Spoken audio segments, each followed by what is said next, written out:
மத்தேயு 4வது அதிகாரம்.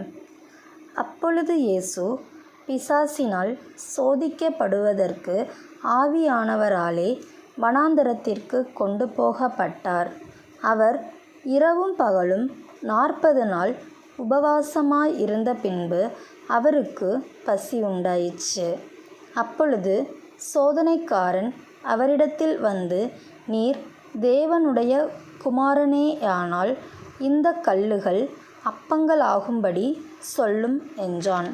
அவர் பிரதியுத்தரமாக, மனுஷன் அப்பத்தினாலே மாத்திரம் அல்ல, தேவனுடைய வாயிலிருந்து புறப்படுகிற ஒவ்வொரு வார்த்தையினாலும் பிழைப்பான் என்று எழுதியிருக்கிறதே என்றார். அப்பொழுது பிசாசு அவரை பரிசுத்த நகரத்திற்கு கொண்டு போய் தேவாலயத்து உப்பரிகையின்மேல் அவரை நிறுத்தி, நீர் தேவனுடைய குமாரனேயானால் தாழக் குதியும். ஏனெனில் தம்முடைய தூதர்களுக்கு உம்மைக் குறித்து கட்டளை இடுவார். உமது பாதம் கல்லில் இடராதபடிக்கு அவர்கள் உம்மை கைகளில் ஏந்திக் கொண்டு போவார்கள் என்பதாய் எழுதியிருக்கிறது என்று சொன்னான். அதற்கு இயேசு, உன் தேவனாகிய கர்த்தரை பரீட்சை பாராதிருப்பாயாக என்றும் எழுதியிருக்கிறதே என்றார். மறுபடியும் பிசாசு அவரை மிகவும் உயர்ந்த மலையின் மேல் கொண்டு போய் உலகத்தின் சகல ராஜ்யங்களையும் அவைகளின் மகிமையையும் அவருக்கு காண்பித்து, நீர் சாஷ்டாங்கமாய் விழுந்து என்னை பணிந்து கொண்டால் இவைகளை எல்லாம் உமக்குத் தருவேன் என்று சொன்னான். அப்பொழுது இயேசு, அப்பாலே போ சாத்தானே, உன் தேவனாகிய கர்த்தரை பணிந்து கொண்டு அவர் ஒருவருக்கே ஆராதனை செய்வாயாக என்று எழுதியிருக்கிறதே என்றார். அப்பொழுது பிசாசானவன் அவரை விட்டு விலகி போனான். உடனே தேவதூதர்கள் வந்து அவருக்கு பணிவிடை செய்தார்கள். யோவான் காவலில் வைக்கப்பட்டான் என்று இயேசு கேள்விப்பட்டு கலிலேயாவுக்குப் போய் நாசரேத்தை விட்டு செபுலோன் நப்தலி என்னும் நாடுகளின் எல்லைகளிலிருக்கும் கடற்கரைக்கு அருகான கப்பர்நகூமிலே வந்து வாசம் பண்ணினார். கடற்கரை அருகிலும் யோர்தானுக்கு அப்புறத்திலுமுள்ள செபுலோன் நாடும் நப்தலி நாடும் ஆகிய புறஜாதியருடைய கலிலேயாவிலே இருளில் இருக்கும் ஜனங்கள் பெரிய வெளிச்சத்தைக் கண்டார்கள்.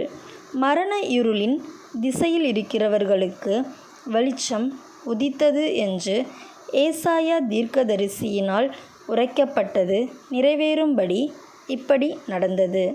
அது முதல் இயேசு, மனந்திரும்புங்கள், பரலோக ராஜ்யம் சமீபித்திருக்கிறது என்று பிரசங்கிக்கத் தொடங்கினார்.